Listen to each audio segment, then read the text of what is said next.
Good morning, guys. Welcome to Daily Cup of Tea with Mrs. T. Oh yeah, this is happening. It's happening. COVID-19, and we're here.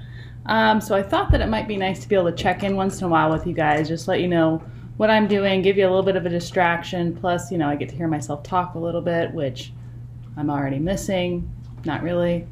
But I thought I could give you some updates. You'd be able to see my face. I miss your face already.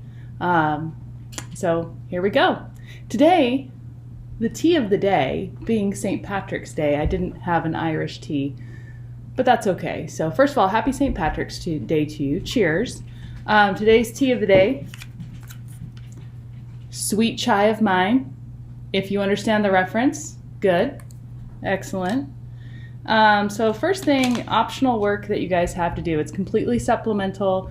None of it's going to be graded. It's there for your benefit. So please know that anything I'm posting on Canvas is following the district policy of being optional supplemental. So it's highly encouraged, but not graded. That being said, for the optional work, the biggest thing for 10th graders watching this is to make sure you finish your dystopian novel. We already had a deadline on it, so you already knew that you need to finish that by the end of March. With our extension of being gone, you actually have an extension for reading, which is until we get back. So make sure you finish your book. I've also entered all of you into a discussion board. You're in groups. I've combined all 3 class periods. So when you finish your book, you can go on there and join the discussion and hopefully find some meaning in what you're reading. I know that some of them are pretty dark books, and during this time, I think there's a lot you can still gain from them. And I'm reading a dystopian right now that I don't know if I'm going to be able to keep reading it because it's pretty dark, but I'm going to keep pushing forward with it. All right, so that's for 10th graders. AP, you guys, I don't know what's going to happen with the exam. I know they've been talking about pushing it out a bit. I don't know if that's going to be enough time to do all the prep, so I've put a lot more supplemental stuff on for you guys compared to my 10th graders. Again, completely optional. I would really suggest that you guys read out of your textbook, try to answer some of the questions, go online and practice SAT vocabulary questions, multiple choice. I'm going to unlock the College Board stuff here in the next few days so that you can also do the more of the practice multiple choice on there, and it will just tell you which ones you got right, which ones you got wrong, so you can just do that practice. I've also, on Canvas, included some links to some of the prompts from past years. So if those don't work, please let me know. Just shoot me an email so that I can make sure that those are working correctly. Delish. So the other thing that you guys have on there are some discussions and then an assignment submission. Again, those are optional. For the discussion, it's one big discussion with the whole class, and what it is you can upload a paper that you've written from a prompt, and make sure you give us the prompt and what type of paper it is, and then leave it for peer reaction. The big thing is if you upload a paper, you are saying that you are willing to go back and check the discussion board and reply to at least 3 other people's writing. That's what the expectation will be. So if you're not willing to do that, please don't upload papers to the peer discussion section. There's also a separate assignment, 3 assignments actually, one for each writing type, that I'm allowing you to submit when you feel you're ready for my feedback. One of your practice writings for each of those 3 writing types. So we first have our synthesis writing, which we haven't done a whole lot. When we did our Socratic seminar last semester, that was really us stepping into being able to do synthesis. But really, synthesis is an argument using multiple sources. The other piece of writing we've spent a lot of time with. In fact, when we left school, I was almost done with us practicing rhetorical analysis. I was about to actually do a summative assessment for you guys. So you can submit one of those if you're wanting some feedback on that, but I'm going to continue to give feedback on the ones that are already uploaded to Canvas. The last writing is the argument writing. That's the one where you use information from your own brain, things you already know about, so you can also submit one of those for me to look at. Again, I suggest you look at the videos I've posted. I should suggest you do a lot of the readings before you submit one of those papers to me, because it's kind of your one shot until I reassess and see if people are actually using that feedback from me or actually seeking it out, and then I'll see if I'll open up another assignment so that you can submit more of those for my feedback.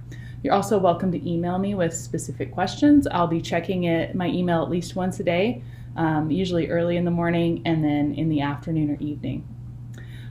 So here's for the fun stuff though. So I'm going to try to give you guys an SAT word of the day. This is helpful for 10th graders and for AP just to build that vocab. Now the SAT test, they no longer test your vocabulary knowledge as much. What they do is they usually give you a passage, and if you can see if you can figure out the meaning of the word based off the context. So practicing some words is helpful, but not like a must do. But it is something you could do. It's also going to be found on the AP Lang and Comp exam. So today's word, really high tech here at the Thomas household. By the way, my son was making paper airplanes and he was like wasting paper left and right, and I was like, dude, we're reusing some of that stuff. So enjoy the wrinkles. It just adds character. All right, so today's word, supersede. Supersede means to take the place or move into the position of. So, my need to go to Costco today to get toilet paper superseded my need to sleep in. It's pretty necessary. We're starting to get low. People are going crazy stockpiling it. So I went bright and early today to Costco. Had to wait in a line that stretched clear out the Covington Costco, clear out past the Fred Meyer fuel pumps. I think I was almost in the Chick-fil-A parking lot. Not really, but we had to weave in and out. My back's been bad the last few days, and my husband is hop along, so I'm touching the face, don't do that. He hurt his knee, so we were quite the couple going into Costco to battle the crowds.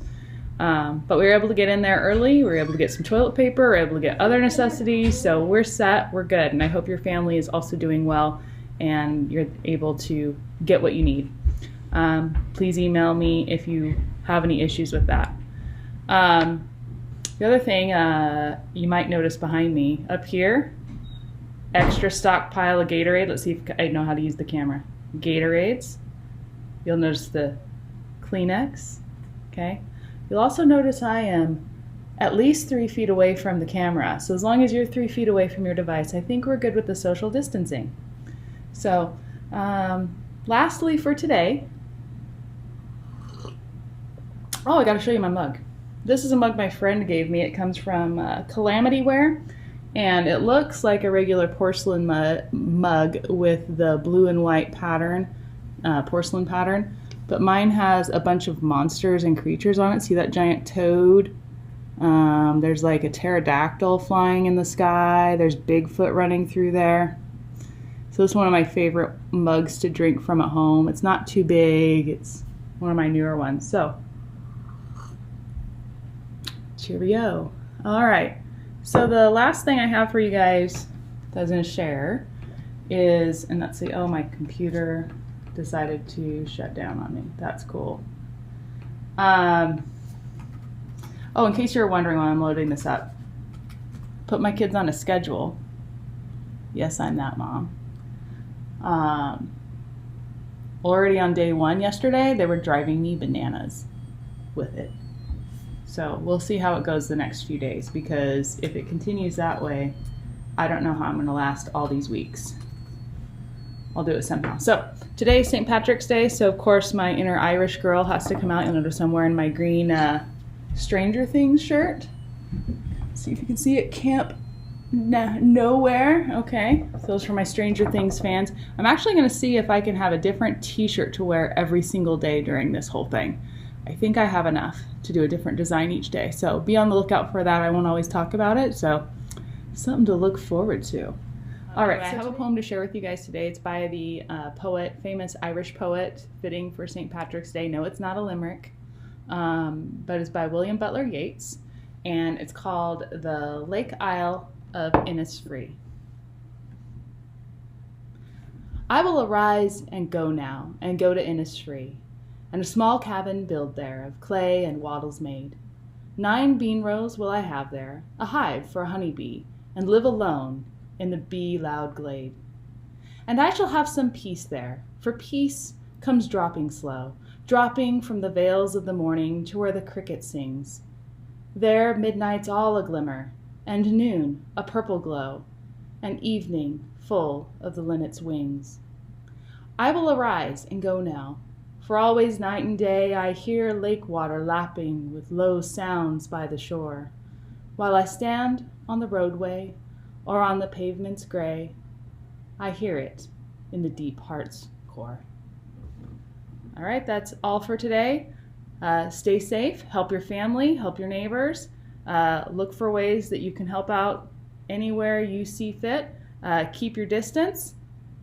Stay safe again. Don't do anything I would do. Live long and prosper. See you guys.